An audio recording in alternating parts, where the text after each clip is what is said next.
क्या आइडिया था क्या? हाँ, ये चहल का आइडिया था, क्योंकि धनश्री से पहली मुलाकातों में ही चहल उनसे ये कह बैठे कि वो डायरेक्टली शादी करना चाहते हैं। जब उन्होंने मैसेज किया कि उनको डांस क्लासेस स्टार्ट करना है, तो I had no clue who Yuzi Chahal was, being very honest. Easy हो गया है सबके लिए ऑप्शंस एक्सप्लोर करना लाइफ में, सोशली लोगों से और मिलना, like there is no limit, मिलना है और लोगों से मिलना है, और ये कि नहीं, ये कि नहीं। He was straight up like कि मुझे शादी करनी है। एंड आई वाज लाइक क्या? जी हाँ दोस्तों, मैं बात कर रहा हूँ इनके लव स्टोरी के स्टार्टिंग की। 2019-20 में लॉकडाउन जब चल रहा था और चहल, हमारे इंडिया के लेग स्पिनर, भी फ्री बैठे थे घर पे। एक चीज़ तुमको समझ नहीं आता है कि अगर तुम क्रिकेट में हो, एक इंडियन टीम के लिए अगर खेल रहे हो, तो तुम बस क्रिकेटर ही नहीं हो, तुम एक फ्रीडम फाइटर हो। क्योंकि यहाँ पे क्रिकेट को बहुत ज़्यादा मतलब एक अलग ही लेवल का क्रेज़ है इंडिया में। और उसमें बस 11 प्लेयर है, सोच के देखो, और तुम उसमें सिलेक्टेड हो। कितना हाई पोजीशन है, इमेजिन करो। करोड़ों ऑप्शन था भाई के पास, करोड़ों ऑप्शन, लाख नहीं करोड़ों ऑप्शन था। कोई भी शादी कर लेता, कहीं से भी, अपने जहाँ से इनका ओरिजिन था, अपने गांव वगैरह से, कहीं से भी कर सकते थे शादी। लेकिन ये लोग को पता नहीं क्या चुल मचता है कि सेलिब्रिटी ही उठाएंगे या कोई इन्फ्लुएंसर ही उठाएंगे। One of the biggest mistake तो ये है। मतलब हम जनरलाइज लगेगा एक तरह से, लेकिन हम तुमको बताते हैं कि बहुत ज़्यादा हाई रिस्क होता है। अगर आप किसी से मैरिज वगैरह कर रहे हो जिसका हाई इन्फ्लुएंस है इंस्टा वगैरह पे, या फिर उस सेलिब्रिटी स्टेटस की है, या फिर किसी भी स्टेटस की हो, लेकिन जहाँ पे उसको आदत है मेल अटेंशन का, ठीक है, जहाँ पे उसको आदत है बहुत सारे मैसेज से डील करने का, जहाँ पे उसको आदत है बहुत सारे लड़कों का इंटरव्यू लेने का। हम एचआर का बात नहीं कर रहे हैं, इंटरव्यू लेने का क्या मतलब है। इंस्टा पे अगर कुछ भी है तो तुम एक काम करो, एक फेक आईडी बनाओ, ठीक है, उसमें बस 2-3 फ़ोटो लगाओ, नॉर्मल आईडी बनाओ भाई। तुमको डेली का कम से कम 20-25 मैसेज आएगा। अगर प्रोफाइल एकदम बोका जैसा होगा तब, अगर कुछ अच्छा प्रोफाइल बना दिया, डेली का 50 मैसेज आएगा। अच्छा खासा सेलिब्रिटी को तो 1000 मैसेज आता है। तो उसमें से मतलब कहने का मेरा तात्पर्य ये है कि इमेजिन करो कि तुमको अभी सब्ज़ी लाने भेजे, ठीक है, बस बोले हम टमाटर लाना है, ठीक है, और वहाँ 20 तरह का टमाटर बिक रहा है एक ही रेट पे, ठीक है। तुम पागल हो जाएगा ख़रीदने में, तुम्हारा फट के चार हो जाएगा, ठीक है।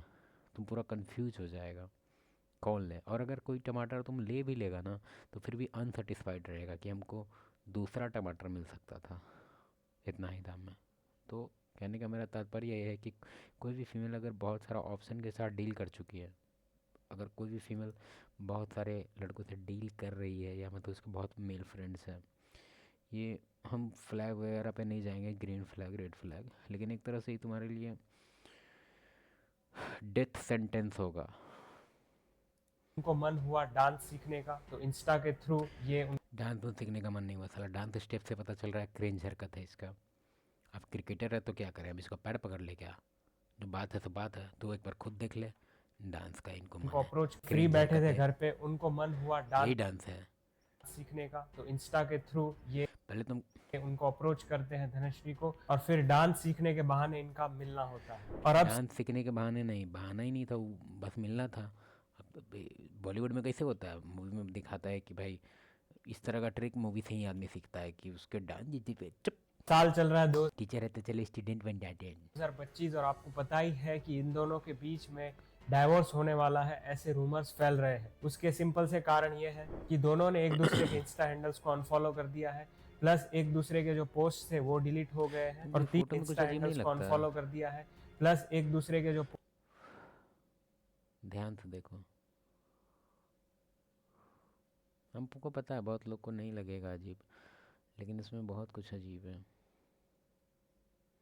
पोस्ट थे वो डिलीट हो गए हैं। और तीसरा था चहल का एक cryptic story, hard work spotlight the character of people, you know your journey, you know your pain, you know what all you have done to reach here, the world knows that you stand tall, you have worked with all your sweat to make your father and your mother proud, keep standing tall like a proud son always.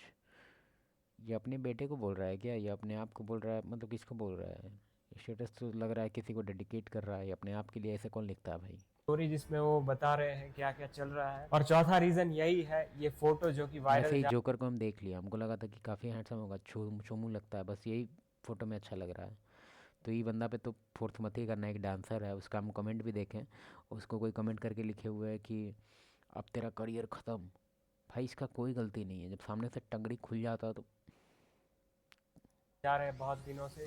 तो आज आइए दोनों में से किसी को ना दोष देते हुए इस मुद्दे को एनालाइज करते हैं वैदिक पर्सपेक्टिव से। हमारा काम यही है कि जो भी सोशल इशू हो ये रहा काफ़ी अच्छा हो सकता है वीडियो वैदिक पर्सपेक्टिव से। है उससे हम क्या सीख सकते हैं और क्या हम ये टीचिंग्स हमारे वेदों को रेफरेंस रख के ले सकते हैं। तो आज आइए जानते हैं कि इंडिया में मैरिजेस का ब्रेक होने का ये कल्चर, ये डाइवोर्स का कल्चर इतना ज्यादा बढ़ कैसे रहा है, और फिर हम जानते हैं एक स्टोरी के थ्रू कि कैसे हम इन गलतियों से बच सकते हैं। और वीडियो स्टार्ट होने से पहले मेरा आप सभी से एक ही रिक्वेस्ट है कि ऐसे ही आप वैदिक पर्सपेक्टिव, भगवत गीता का पर्सपेक्टिव जानना चाहते हैं तो इस चैनल के साथ जुड़े रहिए, जरूर सब्सक्राइब करिए इस चैनल को। दोस्तों, ये कहानी जो मैं शेयर करने वाला हूँ उसका विवरण आता है श्रीमद् भागवतम के 3 स्कंद के 21वें अध्याय में, जिसमें ये बेसिकली विवरण आता है कि कर्दम मुनि नाम के एक सिद्ध योगी होते हैं जो 10,000 सालों से तपस्या कर रहे होते हैं और भगवान विष्णु पे ध्यान कर रहे होते हैं। और उनका ध्यान लगाने का रीजन ये था कि उनको एक वाइफ चाहिए थी, जो कि उनकी जो ड्यूटी उनको मिली हुई थी कि अर्थ के ऊपर उनको प्रोक्रिएशन करना है, उसको फुलफिल करने के लिए। तो फिर वो तप करते हैं, भगवान विष्णु फिर प्रसन्न हो जाते हैं, उनके पास आते हैं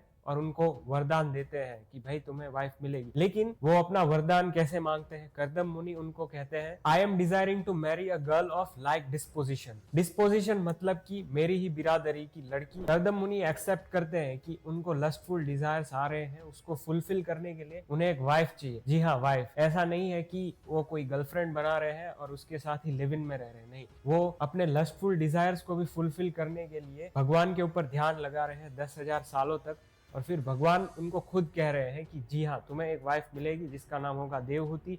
अब हमारा इससे सीखने लायक लेसन यही है कि डिस्पोजिशन, बिरादरी मतलब वो सेंस में नहीं जैसे हमारे बड़े परदादा लोग कह के गए कि लड़की तो बिरादरी की होनी चाहिए, वैसी वाली बात नहीं। बिरादरी मतलब दोनों का एक, बोलते हैं ना, इमोशनली दोनों मैच करने चाहिए एक दूसरे से, साथ ही साथ उनकी जो मटीरियली जो भी पोजीशन एक्वायर कर रहे हैं उसमें वो कहीं ना कहीं मैचिंग होने चाहिए। और श्रीला प्रभुपाद इसी श्लोक के पर्पट में ये भी बताते हैं, Kardam Muni wanted to have a wife of like disposition because a wife is necessary to assist in spiritual and material advancement. So simply यहाँ पर हमें पता चल रहा है मैरिज का पर्पस क्या होना चाहिए। मैरिज का पर्पस यही है कि दोनों पार्टनर एक दूसरे का स्पिरिचुअल मटेरियल डेवलपमेंट कराए। और हमें पता ही है कि अगर मैरिज होता है अपनी लस्ट की फुलफिलमेंट के लिए या फिर ग्रीड के लिए, तो मोस्ट प्रोबेबली फिर डाइवोर्स ही प्रेडिक्ट किया जा सकता है। अब मैं ये नहीं कह रहा हूँ कि इनका जरूर डाइवोर्स होगा, लेकिन जैसे हम देख रहे हैं दूसरे क्रिकेटर्स, लगता है कि कोई लड़की से ऐसे ही शादी कर रहे हैं, जैसे कि शिखर धवन का डाइवोर्स हुआ था, मोहम्मद शामी का हुआ था, रिसेंटली हार्दिक पांड्या नताशा का हुआ था। क्यों हुआ था? हार्दिक पांड्या और नताशा के बीच में आपको पता ही है, शादी से पहले ही संबंध बन गया। अब उसको छिपाने के लिए वो लोग शादी करते हैं। तो हमें लाइव दिख रहा है कि लस्ट, कामुक इच्छा की वजह से इंसान कितने बड़े बड़े स्टेप्स ले लेता है, कितनी बड़ी बड़ी गलती करता है और फिर उसको भुगतना पड़ता है पूरे लाइफ टाइम तक। हमने पता है बहुत लोगों को ये बोलते हुए सुना है कि यार ये लड़की मुझे पहली नज़र में पसंद हो गई, पहली नज़र में ही प्यार हो गया। तो ये सारी बस कहने वाली बातें हैं, क्योंकि हमें भी पता है पहली नज़र में जो प्यार होता है वो असली प्यार नहीं, वो जस्ट लस्ट को एक नाम दिया जाता है, पहली नजर वाला प्यार। बस उसमें क्या होता है कि आपको एक इंसान की बाहरी सुंदरता दिख रही है, अब पता नहीं कि वो सुंदर इंसान आपके साथ जीवन में कब तक टिकेगा। और वैसा श्रीला प्रभुपाद जी उसी श्लोक के पर्पट में बता रहे हैं, before marrying one should select a wife of like disposition and not be enamored by so-called beauty or other attractive features for sense gratification. In Bhagavatam 12th canto, it is said that in the Kali Yuga, marriage will be based on the consideration of sex life. आप इस example से समझ सकते हैं, जैसे आपको कोई तोहफा दे देगा लाल कलर के रैपर में लपेट के, आपका मन होता रहेगा कि भाई इसमें क्या है क्या है। जैसे ही आप खोल के देखते हैं आपको वो एक बढ़िया सा गिफ्ट मिलता है, आप उस गिफ्ट को देख के भी मोमेंटरली खुश हो जाएंगे, 5-10 मिनट के लिए उसको देखेंगे, एक दिन तक उसको सहेज के रखेंगे और फिर उसको दूर कर देंगे। वैसी ही होती है मैरिड लाइफ। आपको लगेगा कि मैरिज लाइफ में पूरा एंजॉयमेंट भरा हुआ है, सेक्स ही रखा है, लेकिन जैसे ही आप उस चीज को करते हैं आपका मन उठ जाता है। अगर मन नहीं उठेगा और मन करेगा अब उसको करते ही रहेंगे, लेकिन उसमें से प्लेजर कभी नहीं मिलता है, क्योंकि माया का ऐसा इन्फ्लुएंस है कि आपको लगेगा कि ये जो प्रोक्रिएशन का एक्ट है उसमें ही सबसे ज्यादा प्लेजर मिलेगा, और उसके चाहत में आप ये करते हैं। और वो प्लेजर इसीलिए डाला गया है इस चीज में ताकि लोग उसको अटेम्प्ट करें अपने प्लेजर की फुलफिलमेंट के लिए, और इसी से ही आगे प्रोक्रिएशन होगा। जैसा कि हमने देखा करदम मुनि के केस में कि उनको भी लस्टफुल डिजायर जागा, लेकिन इसमें डिफरेंस ये है कि उन्होंने अप्रोच किया भगवान को। वैसे ही अगर हमें भी ऐसे डिजायर्स आ रहे हैं तो उसका हम अगर स्पिरिचुअल डायरेक्शन दिखा सके उसको, तो उसके लिए हमें हमारे गुरु को अप्रोच करना चाहिए, या फिर शास्त्रों को अप्रोच करें, या फिर सीधा इतना तपस्या करके भगवान से ही सीधा हम ये श्रवण करें। लेकिन वो मुश्किल होता है, इसीलिए गुरु से आज्ञा लेनी चाहिए, क्योंकि वो डायरेक्टली भगवान का ही संदेश एज इट इज सुना रहे हैं। सो मेन टेक अवे यही है कि हमें पहली नजर वाला जो प्यार है उसको समझना है कि ये लस्ट है, और अगर हम शादी कर रहे हैं पैसों की लालच में या और किसी मतलब से, तो फिर वो एक मतलब का सौदा रह जाता है, वो एक दूसरे की भलाई का सौदा नहीं बनता है। हमें सीधा ये समझना है कि मैरिजेस अगर क्विकली हो रहे हैं, क्विक इंस्टिंक्ट पर, जैसे कि चहल का हमने देखा कि वो रिलेशन में आए ही थोड़े टाइम के लिए थे, तुरंत उन्होंने शादी कर ली, तो वो अजीब इसलिए दिखता है क्योंकि हमें दिख रहा था कि इस डिसीजन में शायद सेंस ऑफ इमेच्योरिटी हो, लेकिन ये जस्ट एजम्पशन है। तो आज का मेन टेक अवे यही है कि शादी हो या कोई भी डिसीजन हो, हमें लस्ट, एंगर और ग्रीड के बहकावे में आके बिल्कुल भी नहीं लेना है, क्योंकि जब हम इन तीन इमोशंस में होते हैं हम हमारे इंटेलिजेंस पर से काबू। सॉरी बट ये सब चीज़ सुनने में अच्छा लगता है, फॉलो भी कर सकते हैं अगर कर पाएगा तो। लेकिन अब कहने का तात्पर्य यहाँ पे ये है कि आप लस्ट के लिए ना करें, आप ऐसे ही शादी कर लें। तुम हमको बताओ, बिना फेस देखे बिना नौकरी देखे कहाँ शादी होता है? थोड़ा लॉजिकल सेंस में अच्छा नहीं लगेगा ये सब बात में भी। ठीक है, किताबी है, ठीक है, अच्छा है, रियली सॉरी, हमको पता है हम जो बोल रहे हैं अच्छा नहीं लगेगा, बट